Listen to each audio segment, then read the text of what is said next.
चुनाव में मुसलमान देगा किसका साथ? ओवैसी बन सकते हैं अघाड़ी के लिए मुसीबत।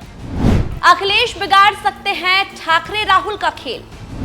मुस्लिम वोट बैंक की लड़ाई, कौन किस पर भारी? नमस्कार, एनएमएफ न्यूज देख रहे हैं आप और मैं हूं आपके साथ वागीशा पांडे। महाराष्ट्र में जीत के लिए हर पार्टी जोर आजमाइश कर रही है। इसके लिए बड़े दल हो या छोटे दल, हर कोई ताकत झोंक रहा है। ऐसे में अब नजर है मुस्लिम वोटर्स पर कि आखिर मुस्लिम मतदाता किसके पास जाता है। महाविकास अघाड़ी से लेकर महायुति, दोनों गठबंधन मुस्लिम वोट बैंक को रिझाने के लिए पूरी ताकत और वादे कर रहे हैं। जहां शिंदे सरकार ने मदरसे टीचर की आमदनी बढ़ाने की बात कही है, तो उद्धव ठाकरे भी वक्फ बोर्ड पर अब प्रखरता से बोलते हुए दिखाई दे रहे हैं, यानी कि उनके सुर अब बदल रहे हैं।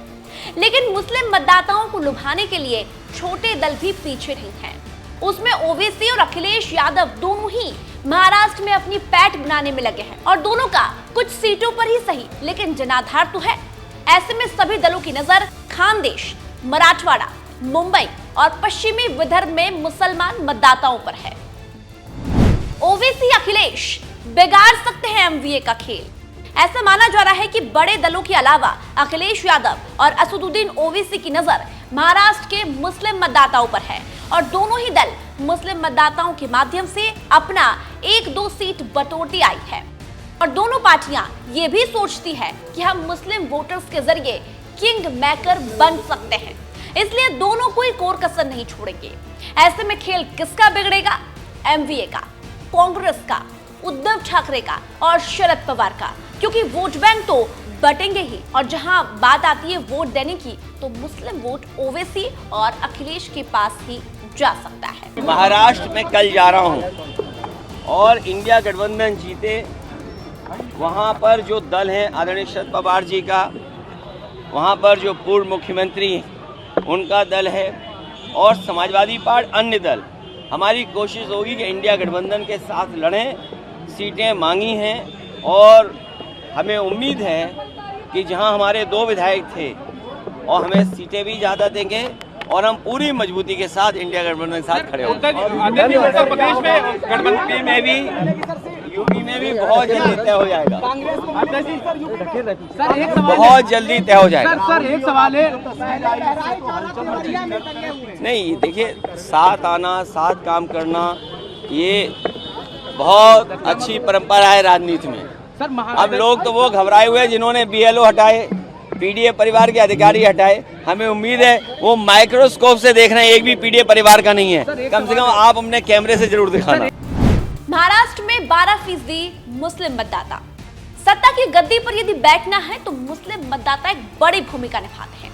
महाराष्ट्र में 12% मुस्लिम हैं और महाराष्ट्र के कुछ ऐसे इलाके हैं जो खानदेश या मराठवाड़ा की बात करें, मुंबई की बात करें या फिर पश्चिमी विदर्भ की, इनमें राजनीतिक दलों को यदि गद्दी पर बैठना है, विधायक बनना है, तो इन लोगों का भविष्य बिगाड़ने में सबसे बड़ी ताकत रखते हैं मुस्लिम मतदाता।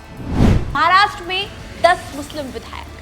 महाराष्ट्र में ऐसे कई सीटें हैं जहां मुस्लिम वोटर सबसे ज्यादा महत्वपूर्ण हैं, लेकिन 10 मुस्लिम विधायक जिसने जनता का दिल जीतकर विधानसभा तक पहुंच गए हैं। आपको बता दें, 2 एनसीपी से, 3 कांग्रेस से, 2 ओवैसी के, 2 समाजवादी पार्टी के और 1 शिवसेना के विधायक हैं। जहां अखिलेश वहां ओवैसी।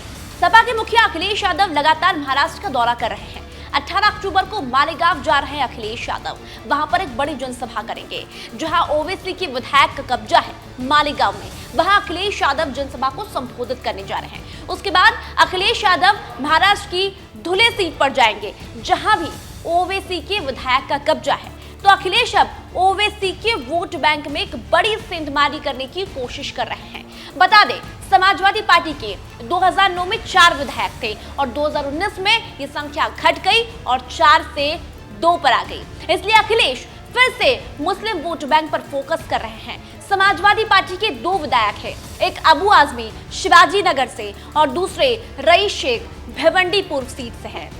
ऐसे में उनका फोकस फिर से मुस्लिम वोट बैंक पर है ताकि वो एक बड़ा उदाहरण सेट कर पाए। और इधर अबू आजमी ने घोषणा करना शुरू भी कर दिया है कि वो एमवीए के साथ नहीं रहेंगे, एमवीए से सीट शेयरिंग नहीं करेंगे, समाजवादी प्रत्याशी के तौर पर ही वो चुनाव लड़ेंगे। मुस्लिम वोट बैंक पर ओवैसी की नजर। जिन सीटों पर अखिलेश यादव की नजर है वहां ओवैसी के विधायक है मालेगांव और धुले, और दोनों ही जगह ओवैसी फिर से जीत का दावा कर रहे हैं। और लोकसभा चुनाव में औरंगाबाद की सीट ओवैसी के खाते में चली गई। ऐसे में ओवैसी ने इस बार कहा है, ऑफर तो दिया है एमवीए को, अगर स्वीकार नहीं किया तो हम अपनी पार्टी देखेंगे और पूरी ताकत से चुनाव लड़ेंगे।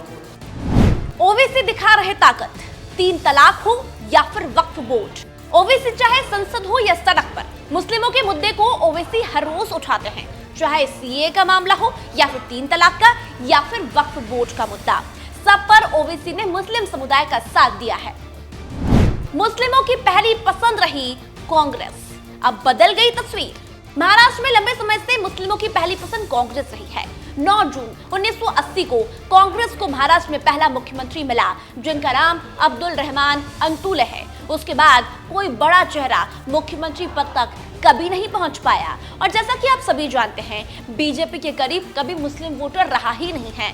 समाजवादी पार्टी से, कांग्रेस से मुस्लिम वोट बैंक का जुड़ाव रहा है। लेकिन ये भी सही है, महाराष्ट्र में अब उद्धव ठाकरे पर भी मुस्लिम मतदाता भरोसा करने लगे हैं। सपा ओवैसी की एंट्री, अब बढ़ेगी कांग्रेस की टेंशन। जैसा कि हमने आपको बताया, शुरू से ही मुस्लिम मतदाता का जुड़ाव कांग्रेस से रहा, लेकिन महाराष्ट्र में अब समाजवादी पार्टी हो या ओवैसी हो या एकनाथ शिंदे या फिर अजित पवार, सभी की नजर मुस्लिम वोट बैंक पर है। ऐसे में कांग्रेस की टेंशन बढ़ सकती है। तो सबसे बड़ा सवाल है कि इस बार महाराष्ट्र में मुस्लिम मतदाता किसके पास जाएगा? महाविकास आघाड़ी के पास, महायुति के पास, या फिर कांग्रेस का खेल बिगाड़ने के लिए, ठाकरे का खेल बिगाड़ने के लिए अखिलेश यादव और ओवैसी की एंट्री हुई है, या फिर अखिलेश यादव और ओवैसी में ही एक बड़ी टक्कर जो है वो मुस्लिम मतदाताओं को लेकर देखने को मिलेगी। क्योंकि कहीं न कहीं अखिलेश यादव ओवैसी के वोट बैंक पर सेंधमारी कर रहे हैं। जहां ओवैसी के विधायक है, धुले की बात करें या फिर मालेगांव की बात करें, वहां पर अखिलेश यादव कब्जा जमाने की कोशिश कर रहे हैं। लेकिन ओवैसी ने भी ऐलान कर दिया है कि हम पूरी ताकत से महाराष्ट्र में चुनाव लड़ेंगे। आप अपनी राय इस वीडियो में कैसे रखते हैं? इस वीडियो को ज्यादा से ज्यादा शेयर कीजिए, कमेंट कीजिए, लाइक कीजिए, और में न्यूज़ को सब्सक्राइब कीजिए। धन्यवाद। महाराष्ट्र में कल जा रहा हूं और इंडिया गठबंधन जीते, वहां पर जो दल है आदरणीय शरद पवार जी का, वहां पर जो पूर्व मुख्यमंत्री उनका दल है और समाजवादी पार्टी अन्य दल, हमारी कोशिश होगी कि इंडिया गठबंधन के साथ लड़ें। सीटें मांगी हैं और हमें उम्मीद है कि जहां हमारे 2 विधायक थे और हमें सीटें भी ज़्यादा देंगे और हम पूरी मजबूती के साथ इंडिया गठबंधन के साथ खड़े होंगे। उत्तर प्रदेश में गठबंधन में भी, यूपी में भी बहुत जल्दी तय हो जाएगा। सर एक सवाल, बहुत जल्दी तय हो जाएगा। सर एक सवाल है, नहीं देखिए, साथ आना, साथ काम करना, ये बहुत अच्छी परंपरा है राजनीति में।